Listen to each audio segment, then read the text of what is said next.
Right. This week we kind of move on from the salary structure to talk about how we determine individual differences in pay within that salary structure for chapter 13. And then chapter 15, we start going into systems where individuals are paid differently based on aspects of those individuals rather than the job. So these first two videos will be about chapter 13, and then we'll move on to chapter 15 in a different set of videos. So, chapter 13 is kind of the culmination of creating your salary structure. And now we're going to talk about why individuals get paid differently, like within the ranges that we created in our salary structures. So, individual wage determination is the final step. Once you have your salary structure, then you can place your employees in that salary structure, and you can also figure out where you want to put new employees or new hires in that salary structure as well.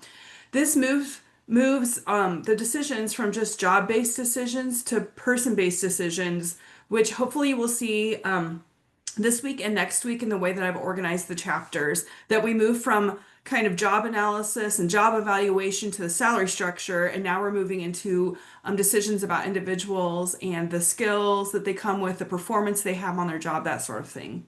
This connects the organizational pay decisions to individual paychecks and explains why individuals within an organization, even in the same job, even potentially with the same years of experience and education and background, might get paid differently within that system. And then it balances the external market rates with the internal equity considerations. In the sense that people might get paid at different external market rates, but we also want to consider how they're performing in their jobs. Are they bringing extra experience or certifications or education to those jobs that maybe other people aren't? So there's two theories here. I'm not in this chapter, I'm not going to go into them fully because we've already talked about them. But for the quiz, I would suggest if you need to go back to the chapters where we start talking about these theories because we went more in depth in those past chapters. But two theories that really are related to individual pay decisions are equity theory, which is really about the justice of the decisions that are made around, or the fairness, that's another way to say justice, of the decisions made around individual pay. And this is also related to how employees determine if those decisions are fair or not. So employees compare their inputs, the things they bring to their job, such as their education, their experience, their performance, their effort, their motivation, that sort of thing. And they compare it to their outputs, which is often things like pay. That's usually the biggest output, but it could also be benefits, opportunities, training, that sort of thing. Our book really emphasizes the input categories as job performance and personal factors. We've already talked about jobs in terms of making the salary structure.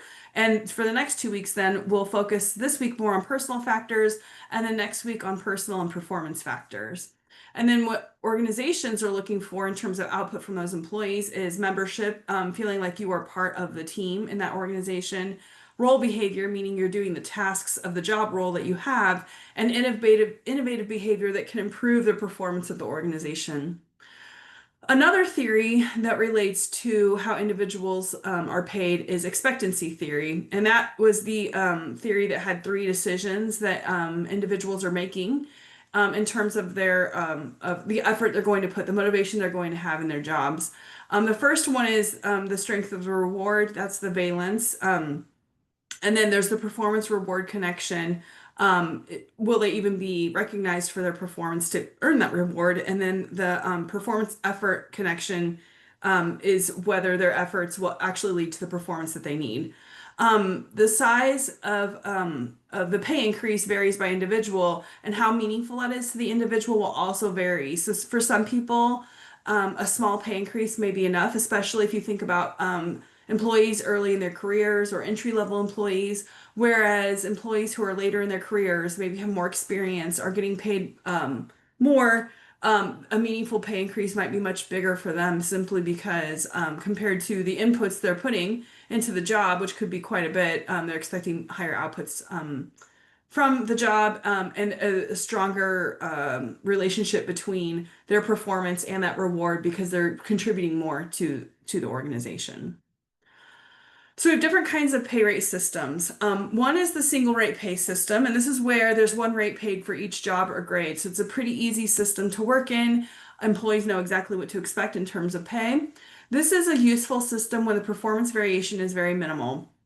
So things like assembly line positions where everyone's going to get paid the same because they're doing the same exact job. There's not a lot of variance in performance. You are literally working with machinery or other people on your team to make something. And then entry-level service positions are also often this way, in the sense that you do the same kind of job, like maybe you check out customers at a register, or you help customers at a specific department, that sort of thing. The differences among employees is very small entry level. You also might have this kind of system if you have strict technology controls, in the sense that there can't be a lot of differences in output because the technology makes sure that every employee's output is pretty much the same. And then jobs for which the training time is short. So something like a lot of the jobs that you might have in high school, or part-time jobs that people have, or jobs when you're entering into a career like retail, where they're the entry-level jobs, or fast food, for example, or restaurants, where the entry level jobs get you a foot in the door to start moving up into management later in your career. The training time might be really short, like just a few hours before you can get out on the floor and do the work. Very simple to administer. Unions often prefer a single rate pay system because then they don't have to negotiate for individual employees. The system looks fair to them because everyone is being paid for doing the same job. We also can have rate ranges where people get paid differently within jobs, or even within the range where there might be several different jobs in the range.